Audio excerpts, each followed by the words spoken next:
Talakayang Bayan. Masusing pag-uusapan ang mga programa at proyekto ng bayan. Talakayang Bayan.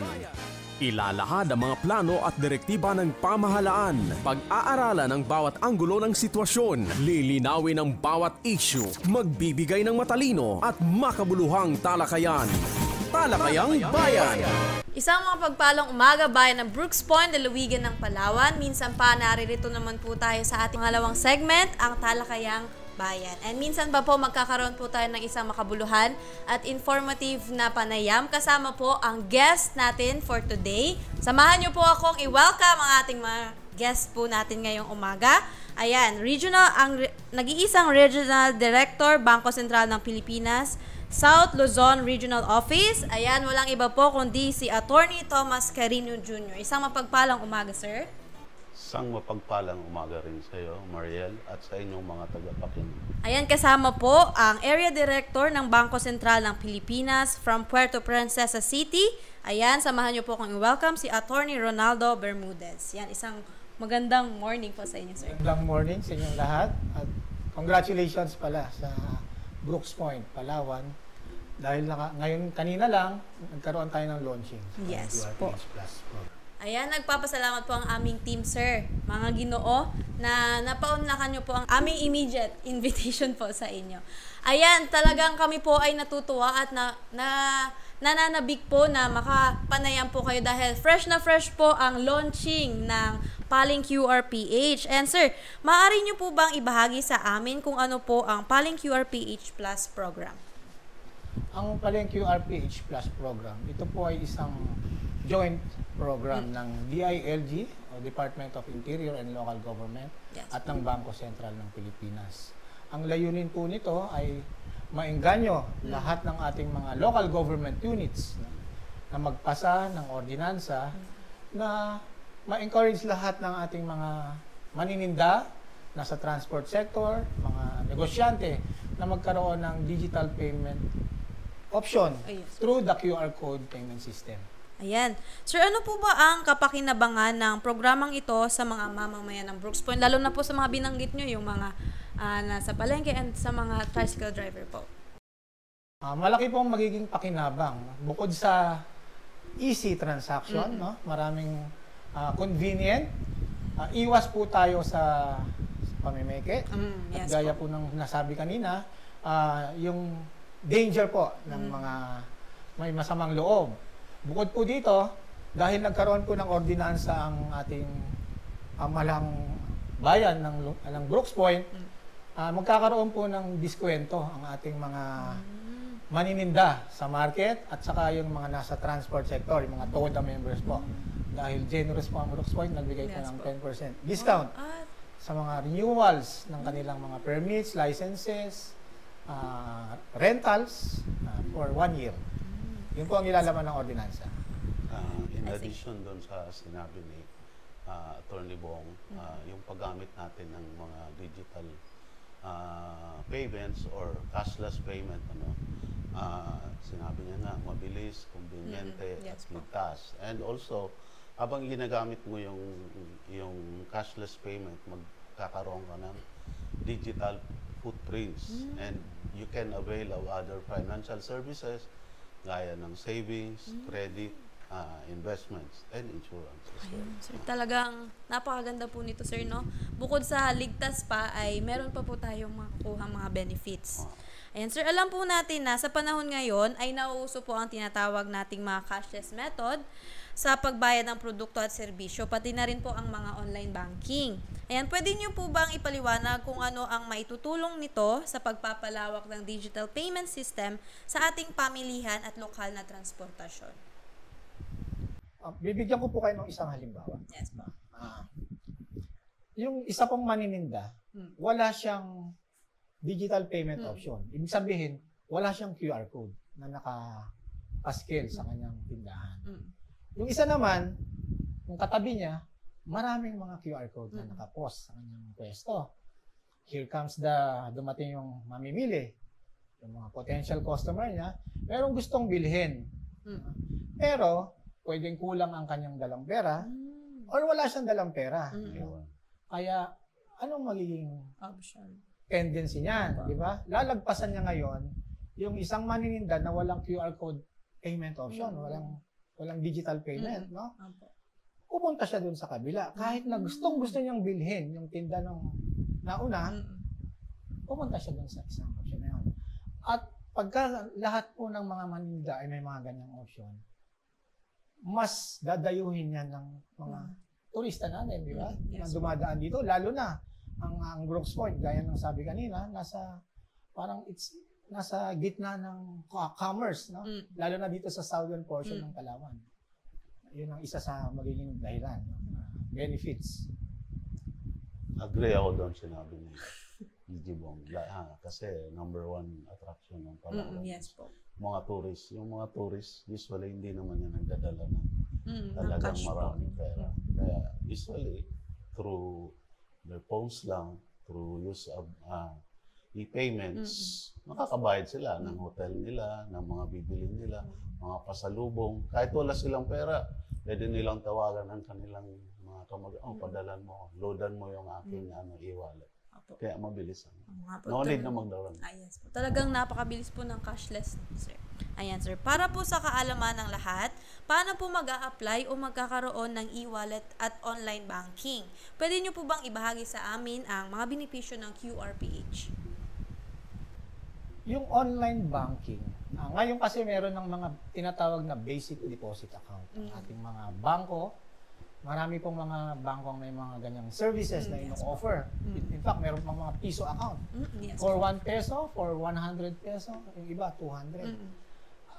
Yung mga bangko na yan, sinimplify o pinasimple na lang, pinadali ang know your customer requirements. In fact, a mere barangay certificate would suffice. No? May mga bangko na ganyan. Natanggap na yan. Kaya, kasi ang gusto talaga natin, maging part tayo ng financial system, no? Lahat. Kaya ang layunin ng Bangko Sentral yung financial inclusion. Mas maraming mamamayan, kababayan natin ang magpa-participate sa ating financial transactions. Isa yun. Pangalawa, may mga, katulad kanina, yung nangyari, no? Meron tayong mga launchings na inilalapit na yung mga serbisyo ng mga financial service provider for the account onboarding. Kaya doon pa lang, mahaba na ang pila. Yung mga wala pang mga accounts, pwede na silang mag-open. Sinasabi rin kung ano mga benepisyo pagka nag-open ka ng account. Kasama yun financial education. Kasama yun. Meron na rin kasi sa ating mga digital tayo ngayon, you can open a bank account or an e-wallet account kahit online. Opo, yes po. Pwede kayong open. Kaya madaling ng mga onboarding ngayon. And pag may palengke o RPH kami na launching, gaya ng sinabi ni Atty. Bong kanina, andun na yung mga financial service provider. Pumupunta na yung tao para mag-onboard sila. Talagang napakabilis po, no, kapag online talaga na ating mga transaction. So, para po sa mga business at corporation, sir, may mga residente po tayo ng Brooks Point na na-encounter ang tagal ng proseso ng sa application ng GCash account. So, paano po natin ito masusolusyonan? Sa application ng GCash account, maaring noon pa yan siguro, no? Kasi ngayon, pinadali na ngayon. No? Sinimplify na. Gaya ng sabi natin kanina, maaring na-experience nila ay mga random lang yan, na challenges na na-encounter nila. Pero ngayon, nagagarantiyan ng ating mga financial service providers, no, na pinadali na nila yung pag-apply ng kanilang mga account. Dahil inline po ito sa programa ng gobyerno na yung digitalisasyon ng ating economy, financial system natin. Kasi parang noon, sir, yung GCash, parang humihingi pa siya ng mga kung ano-anong mga valid IDs po, no? Ngayon, mas madali na po siya. Ayan, so, marahil tanong po ito ng lahat, ang Paling QRPH Plus program po ba ay mandatory? Ayan. So, ibig sabihin po ba nito na kapag na-launch na ang programang ito, ay required na bang pumabilang ang lahat ng mga miyembro ng TODA at market vendors? nung nagkaroon ng ordinansa ang Brooks Point, gusto talaga nilang lahat ng mga merong pwesto sa palengke, lahat ng mga negosyante, lahat ng even the gas station owners, hotel owners, every business community, TODA ay mag-participate, magkaroon ng online account, Yes po. magkaroon ng QR payment system option sa kanilang mga transactions, no, sa lahat. Pero hindi po ito mandatory, no? Hindi mo pipilitin kasi meron naman tayong parang tumanggi. Pero dapat ma-realize ng ating mga kababayan yung benepisyo ng ordinansa. Yes po. No? Kaya bakit ko hindi i-avail yung benefits ng ordinance na ibinigay ng local government ng Brooks Point? In fact, ang nilalaman ng ordinansa ay nagbibigay ng 10% discount. No? Yes po. 10% discount sa kanilang mga payments of annual fees, no? Annual fee, yung mga permits, license, and other payable sa ating munisipyo. Ganon din sa TODA, sa kanilang mga renewal ng kanilang permits, no? Kaya bakit hindi mo i-avail, di ba? Kaya ang in mind kasi ng ating gobyerno, ng ating local government at ng Bangko Sentral ng Pilipinas, no, ay makinabang yung nakikipag-participate dito sa ating programa ng Palengke QRPH Plus program. Opo. So, may tanong po ako, sir, matik na ba yun na mababawasan sila ng 10% discount kapag nagpa-register po sila dito sa Palengke QRPH? Yun ang pagkakaintindi ko. Once na nag-renew sila, tapos may mga sari-sariling si ating Brooks Point, no, kung paano nila malalaman. Pero ang intindi ko diyan, once nag-renew sila, kasi yun ang nilalaman ng ordinansa, at meron silang ipapakita na proof na sila na ay nagpa-participate sa ating QR code payment system, Matik na yan, automatic na yan. Dagdag ko lang sa sinabi ni Atty. Bong. Hindi naman mandatory, pero ini-encourage nga na lahat ng LGUs, and yung LGUs din, down the line, encourage din lahat ng mga business establishment to adopt the Palengke QRPH. That's on the side of the business establishment. Doon naman sa mga consumer, yung mga nagbabayad, this is just an alternative mode for payment. Yes po. Pwede ka pa rin magbayad ng cash. Opo. Pwede ka Yes pa rin magbayad through e-money. Yes po. Ayan, sir. Mga sir, paano po kaya natin maisusulong ang implementasyon ng Palengke QRPH program upang mas tangkilikin pa ng lahat ng TODA members at market vendors ang Palengke QRPH program? Dito magpe-play ng significant role ang ating local government units, no? Kailangan nilang ma-monitor 'yan. Hindi lang siya ngayon lang. Kailangan tuloy-tuloy 'yan, no? Kailangan from time to time silipin po nila ang mga market stalls. Tingnan nila kung nandoon pa rin yung kanilang QR code. Tingnan nila kung yung mga manininda ba natin ay tumatanggap ba ng online payment o baka display lang yung kanyang QR code. Isa yon. Similarly, ganun din sa ating mga tricycle. Kanina marami kami nakitang tricycle na may mga QR code. It's a good start, no? Kailangan lang i-sustain natin yan. Tuloy-tuloy natin. Dahil this is the future. No? Yes. Hindi na tayo pwedeng bumalik sa dati na cash lang. Ang future talaga ay meron ng digital payment. No? At madali dahil sa QR code. Ayan. Sir, may isa pa akong tanong, sir. So, ang pagre-register po ba dito sa Palengke QRPH ay may bayad po or wala? Wala pong bayad. Libre nga actually. Actually, sila pa nga yung makikinabang. No? Pag sumali ka, ikaw pa yung makikinabang. No? Once nag-register ka, you are opening yourself to a benefit given by the local government unit. So, malinaw po yun na ang Palengke QRPH program, ang registration po ay free at ito po ay walang bayad. So, ano-ano po ba ang mga paraan para mapaigting ang kampanya para sa Palengke QRPH Plus program? Para mapag-igting, kailangan lang talaga ng information dissemination. Gaya ng ginagawa niyo ngayon. Yeah. Tama yung ginagawa natin. At hindi lang dapat ito ginagawa dito sa poblasyon, sa sentro ng Brooks Point. Kailangan dalhin natin to sa mga barangays. No? Yes po. And I believe na may nakausap kami na darating ang time na magkakaroon ng malakas na mga signal sa mga barangay, internet signal. Kaya it's a big ecosystem, no? Na kakalat yan. Pagka merong isang contact point dun sa barangay, tapos palayo ng palayo, no? Ang kailangan lang talaga na matugunan ay yung connectivity. Yes po. Internet connection. Nag-ano rin kami, co-coordinate sa other government agency, Yes po.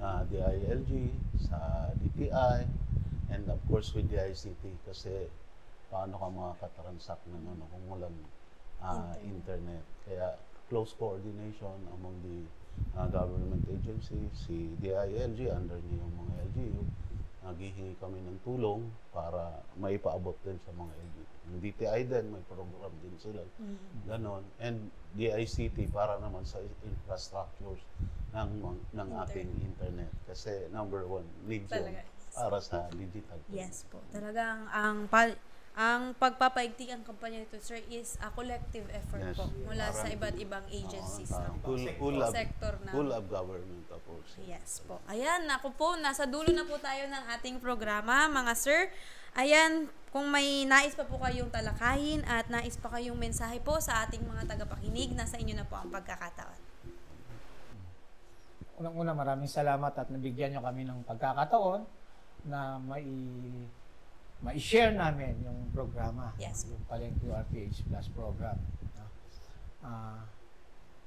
Ito pong programa na ito, ang layunin talaga ay magkaroon ng option, no? Hindi lang cash ang gagamitin natin sa ating mga transaksyon. No? Dahil ito po ang future natin. Yes. Hindi na tayo pwedeng bumalik sa dati. In fact, no, merong study noon na we are behind sa other mga countries as far as itong digital payment system is concerned. No? Kaya nga tayo ngayon ay humahabol. No? Sa ngayon, meron na tayong 157 na LGUs na nagkaroon na ng Palengke URPH launching or meron ng mga ready policy issuances gaya ng ordinansa. Naghihintay na lang ng launching. Ganun na karami. No? Kaya ang pinakahuli nga itong ating Brooks Point. No? Kaya siya yung pang number 157. No? Pero ito ang unang munisipyo sa Mimaropa, hindi lang sa buong Palawan, no? Sa buong Mimaropa na nagpasa ng ordinansa. No? Ang nauna sa mga syudad ay Puerto Princesa, tapos nagsabay ang ordinansa ng Nara at ng Brooks Point, August 16, 2024. Kaya yun ang mga distinction. Yes po. Another distinction for Brooks Point. Kaya yun po ang ano natin. Suportahan po natin. Ituloy-tuloy po natin ang ating paggamit ng QR code, hindi lang sa mga manininda, gaya ng sabi ni Atty. Tom, pati rin yung mga mamimili. Gamitin din natin. Gamitin natin yung QR code. Madali lang naman talaga mag-open ng account. Madali lang. May nais pa po kayong sabihin, sir? Yes. For the part naman ng South Luzon Regional Office, yung South Luzon Regional Office kasi covered na yung 3 regions. So covered na is Bicol, Calabarzon, and Mimaropa. So if you need any assistance or services from the local BSP branch, yung Puerto Princesa, mga financial literacy seminars, know your money seminars, and different advocacies ng Bangko Sentral, you can contact Atty. Bong, and we can do and conduct yung mga seminars na yun. That's for free. Ayan, maraming salamat po sa inyo, mga sir. Ayan, nagpapasalamat po kami muli sa napaka-informative at napakabuluhan po na talakayan po natin ngayong umaga. Naway, sir, hindi po ito yung huli. Na ma-interview po namin kayo dito sa aming segment. Ayan, muli po, nagpapasalamat po ang aming team sa maraming salamat sa iyong pagpapaunlak sa aming invitasyon. Ayan. Maraming salamat din sa pagkakataon. Ayan. Talakayang Bayan. Masusing pag-uusapan ang mga programa at proyekto ng bayan. Talakayang Bayan. Ilalahad ang mga plano at direktiba ng pamahalaan. Pag-aaralan ang bawat anggulo ng sitwasyon. Lilinawin ang bawat issue. Magbibigay ng matalino at makabuluhang talakayan. Talakayang Bayan!